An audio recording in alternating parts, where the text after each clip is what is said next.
ప్రియదర్శిని జూరాల ప్రాజెక్టులో నిర్వహణ లోపాలు బయటపడుతున్నాయి. ప్రాజెక్టు మెయింటెనెన్స్ ని ఇరిగేషన్ అధికారులు, కాంట్రాక్ట్ ఏజెన్సీలు గాలి కొదిలేస్తున్నాయని ఆరోపణలున్నాయి.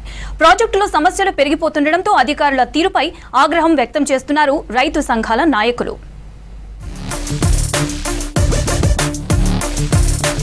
కృష్ణా బేసిన్లో రాష్ట్రంలోని మొదటి irrigation project Priyadarshini Jurala project. ఈ డ్యాం పూర్తి స్థాయి నీటి నిల్వ సామర్థ్యం 11 టీఎంసీలు. అయితే పూడిక వల్ల 9.6 టీఎంసీలు మాత్రమే నిల్వ ఉంటుంది. పూర్తి స్థాయి నీటి మట్టం 318.5 మీటర్లు. ఇందులో 69 స్పిల్వే గేట్లున్నాయి. ఇందులో 8 గేట్ల దగ్గర రోపులు తెగిపోయాయి. ఈ రోపుల సాయంతో గేట్లను ఆపరేట్ చేస్తారు. ప్రస్తుతం 4, 8, 12, 19, 21, 25, 27, 31 గేట్ల దగ్గర రోపులు తెగిపోయాయి. దీనికి నిర్వహణ లోపమే ప్రధాన కారణమని ఆరోపణలున్నాయి.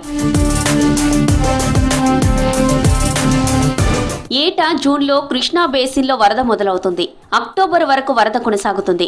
నవంబర్ నుంచి మే వరకు ప్రాజెక్టుల్లో నీటి మట్టం కూడా తగ్గుతూ ఉంటుంది. ప్రాజెక్టు రిపేర్లు పనులు చేయాలంటే ఇది సరైన సమయం.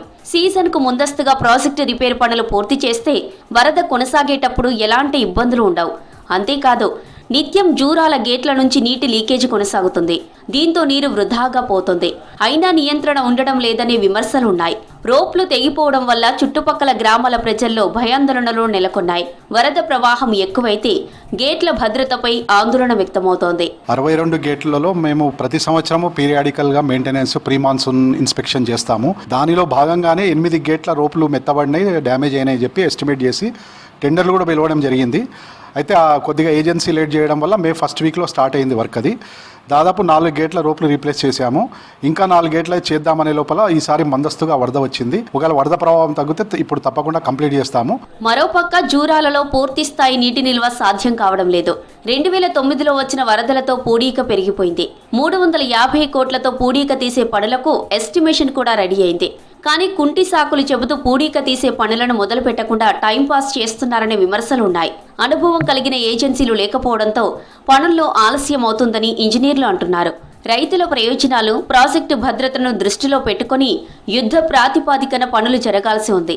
ప్రస్తుతానికి రోజుకు 1,00,000 క్యూసెక్ల ఇన్ఫ్లో మాత్రమే వస్తుందని, రోజుకు 12 లక్షల క్యూసెక్ల వరద వచ్చినా ప్రాజెక్టుకు ఇబ్బంది ఏమీ లేదని బీజేపీ ఇరిగేషన్ అధికారులు తెలిపారు. మనకున్న 62 గేట్లలో 50 గేట్ల ద్వారా 16 లక్షల ఫ్లడ్ డిశ్చార్జ్ చేసే కెపాసిటీ ఉంది. కాబట్టి ఎవరు ఎటువంటి భయభ్రాంతుల్లోన అవసరం లేదు. జూరాల ప్రాజెక్టు భద్రతకు ఎటువంటి ముప్పు అనేది లేదు. 2009లో వచ్చినట్లు 12 లక్షల వరద వచ్చినా కూడా ఒక 3-4 గేట్లు అయితే రోప్ రీప్లేస్ చేయలేదో అవి కూడా మేము ఎత్తగలుగుతాం అవసరం అనుకుంటే. ఎవరు ఎటువంటి ఆందోళన చెందాల్సిన అవసరం లేదు. రిపేర్ వర్క్స్ పెండింగ్ లో పెట్టడంతో ప్రాజెక్టు లైఫ్ దెబ్బతింటుందోనన్న విమర్శలున్నాయి. కృష్ణా బేసిన్ లో ఎంతో కీలకమైన ప్రాజెక్ట్ ఇది. జూరాల ప్రాజెక్టు నిర్వహణలో నిర్లక్ష్యం వీడకుంటే సమస్యల తీవ్రత మరింత పెరిగే అవకాశం ఉంది.